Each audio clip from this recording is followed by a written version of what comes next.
잘 지내지? 최근에 유튜브에서 논란이 됐던 용찬우라는 유튜버 덕분에 사람들이 나르시시스트에 대한 관심이 커졌더라고.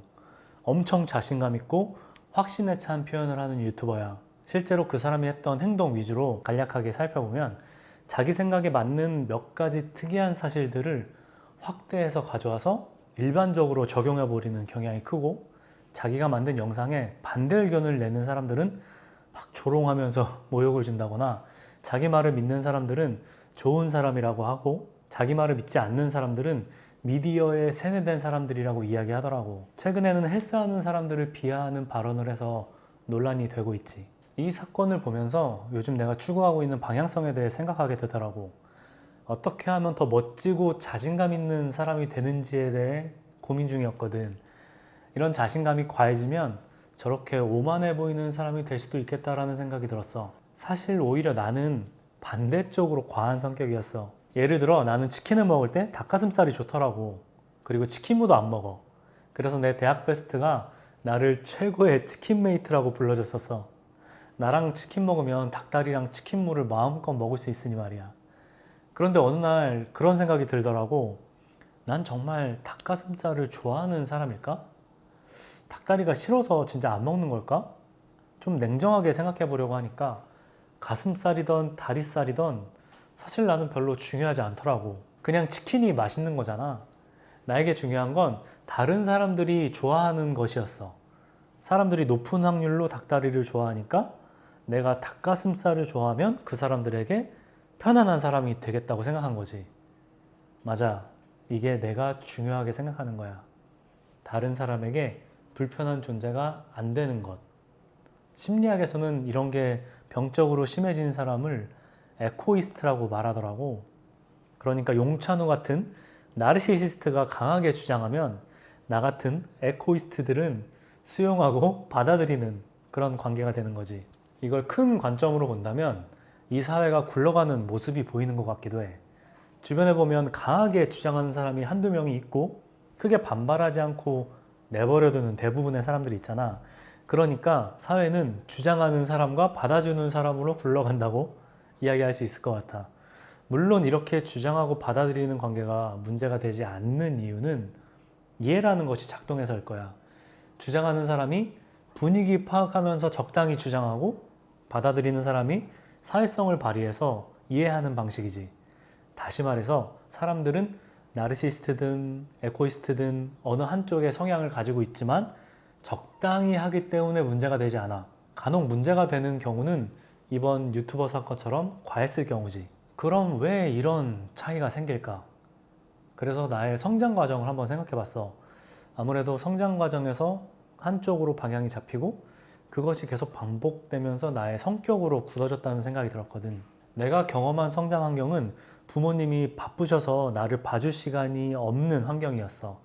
우리 부모님은 정말 가족적이고 사랑 많고 열심히 사신 분인 것들은 맞지만 자녀 3명을 키우면서 일하셔야 했기 때문에 정말 바쁘셨거든. 그래서 나와 누나들은 바쁜 부모님의 빈자리를 알아서 해결했어야 됐지. 나는 그 상황을 이렇게 받아들였던 것 같다.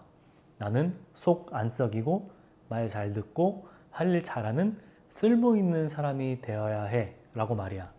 이런 나의 행동이 다른 사람을 통해서 나에게 다시 피드백돼서 내가 어떤 사람인지 계속해서 인식하게 된 거지. 그러니까 이런 거야.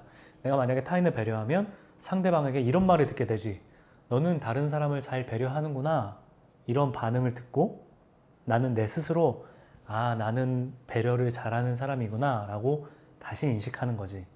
여기에다가 교회에서 자란 환경도 더해졌는데 예수님의 가르침인 나보다 남을 좋게 여기라는 말을 깊게 새겼지. 그 결과 나는 나를 무시하고 남 위주로 생각하는 에코이스트에 가까운 사람이 되었던 것 같아. 앞서 이야기했던 유튜버가 어떤 환경에서 자랐는지는 모르겠지만 한번 추측해보면 내가 속 안 썩이는 쓸모있는 사람이 되어야 한다고 생각했던 방식처럼 그 사람은 아마도 자신을 과시하고 우월한 존재임을 증명해서 인정받는 사람이 되어야 하는 환경에서 자란 것이라고 추측할 수 있을 것 같아. 그래서 한쪽은 에코이스트가 되고 한쪽은 나르시시스트가 된 거지. 방향은 달랐지만 성격이 형성되는 과정은 비슷했던 것 같아. 근데 생각해보니까 대부분의 사람은 이런 성장 과정을 거쳐서 성인이 되는 게 아닐까? 이 성장 과정을 나는 반응적인 삶이다 라고 정의해봤어. 주어진 환경에 반응해서 삶을 살아간다는 뜻이야. 이렇게 반응하다 살아보다 보면 어느 순간 한계를 만나게 돼. 반응하는 삶의 방법으로는 해결이 되지 않는 문제들이 나타나기 시작하거든. 지금까지 방법으로는 해결할 수 없는 문제의 한계에 부딪혀. 그 문제를 해결하기 위해 깊이 파고들다 보면 새로운 질문을 만나게 되는데 그 질문은 바로 나는 누구지? 라는 질문이야. 내가 생각하는 내가 나인가? 나는 정말 닭가슴살을 좋아하나? 와 같은 질문을 하게 되는 거지. 이제 정리할게. 지금까지 살아온 방법으로 해결할 수 없는 문제는 삶의 가장 힘든 시기에 찾아오는 것 같아. 그때 지금까지 살아온 방법을 고집하면 한쪽 방향이 더 강화된 삶을 살 거고, 내가 보지 않았던 다른 쪽을 보려고 하면 삶의 새로운 문이 열리는 것 같아. 그래서 나는 40년에 걸쳐서 수련해온 에코이스트 방향의 장점을 가지고 내가 보지 않았던 나르시시스트의 장점이 가진 방향을 함께 보려고 했어. 나는 정말 자신감도 없고 아무런 매력도 만들지 않았었거든. 그래서 만약 내가 각 방향이 가진 단점들을 조심하고 장점만 잘 취해서 가질 수 있다면 어떨까? 그러면 나는 조금 더 균형 잡힌 내가 주도하는 삶을 살 수 있을 거라는 생각이 들었어. 그런 자신감을 갖기 위해 시작한 유튜브를 여기까지 봐준 친구들 너무 고맙고 또 보자.